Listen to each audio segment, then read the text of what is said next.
Go and admit it. Did you think that when summer's over, harvesting crops would be too? Well, you would be wrong. So here are my 5 tips to help you keep growing veggies over winter. Sow, grow, eat, repeat with Eli.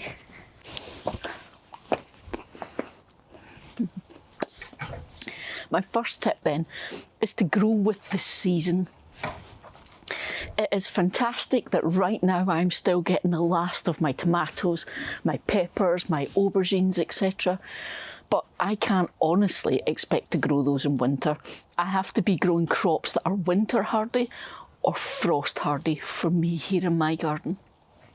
So what that means for me then is, here I'm on the east coast of Scotland, just south of Edinburgh, and what that means for me is winter for me is incredibly frosty.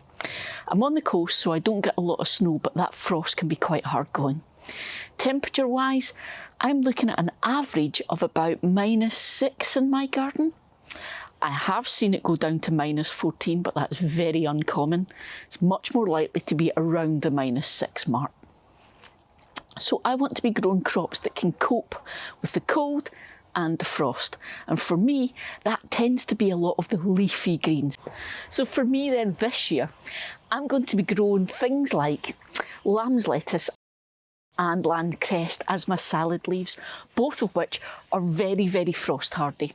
And I can be growing them in my greenhouse or out in the beds, and we'll cover that in a second. Winter lettuces, things like winter density or valen, or this year I'm going to be growing marvel.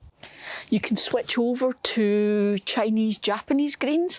So I'll be growing red stem pak choi, green stem pak choi, tatsoi, and of course mustard greens are fantastic for autumn winter crops. You get the smaller greens, things like mizuna, which everyone knows about, but also some of the bigger hardier greens. I'm doing green wave mustard and dragon's tongue, both of which I crop as little small leaves for salads and as bigger leaves for cooking with, and they are fantastic. Chards and kale as well. For me, that's going to be a perpetual spinach, which I'll be growing outdoors in my beds. But there are lots of other options too if you've got a bit more space. Beetroot and carrots will actually survive in the ground, so you could be getting them grown so that you've got things to harvest over winter. But with all of this, there are some tricks you need to think about. We talked about temperature, but we also need to talk about light, and I'm going to show you why. It's easy to forget that plants need light as well as heat. So in winter, we focus on how cold it is, and we forget that the days actually get shorter too. So you want to be thinking about plants that can cope with a little bit less light. Have a check where you are, but for me, in December, we can be down to 6 hours of daylight a day.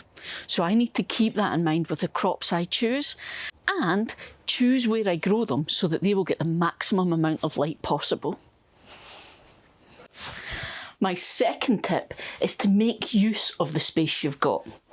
So for me, I have a greenhouse, which is fantastic because it offers me a degree of protection on those much harsher, much frostier days.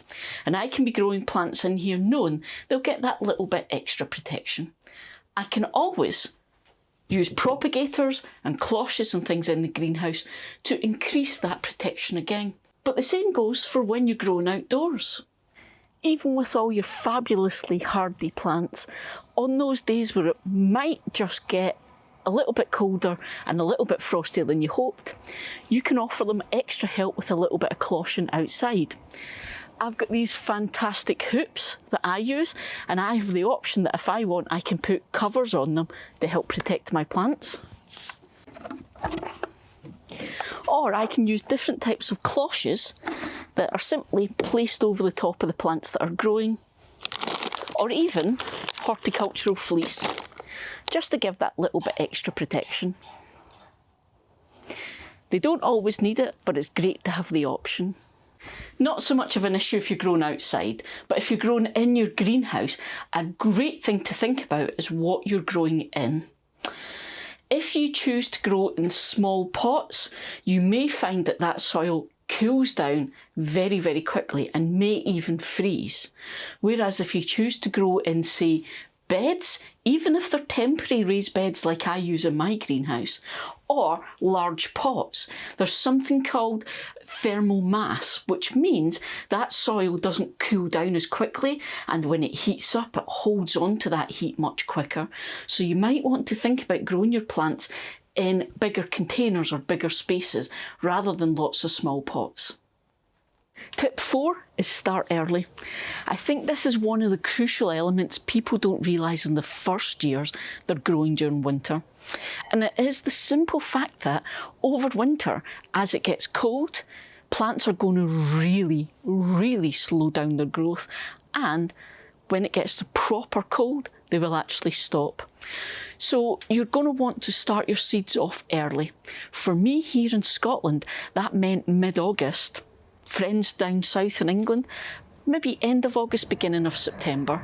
But you want to get things started off early so that those little plants get a chance to establish their roots and get themselves to a point where they can cope with cold weather. Growth will slow down though, so you also want to make sure you've got a succession of plants growing. The idea of starting mid-August or early September is that when it comes to those really cold, crucial months, you will have plants that are ready to harvest or just about ready, and more plants that are almost at that same stage so that you can keep harvesting throughout winter. Tip 5, water sparingly. As I said, over winter the plant growth is really going to slow down and stop, so you don't need to be watering it all the time like you would in summer. I found that I maybe only watered 3 times in total over the whole of the winter last year because the plants just aren't taking it up. And if you keep watering over those really, really cold days and nights, you're risking things freezing up. Water on your plants will freeze and it can damage them quite badly.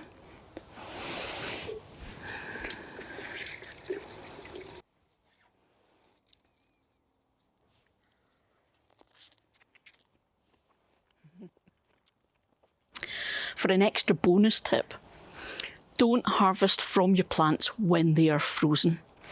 That is the surefire way to damage or even kill your plants. Instead, wait until the sun comes out during the day and things start to thaw, and then you can harvest away as normal. That's my top tips then for sow, grow, eat and repeat all year long, not just in summer. See you guys.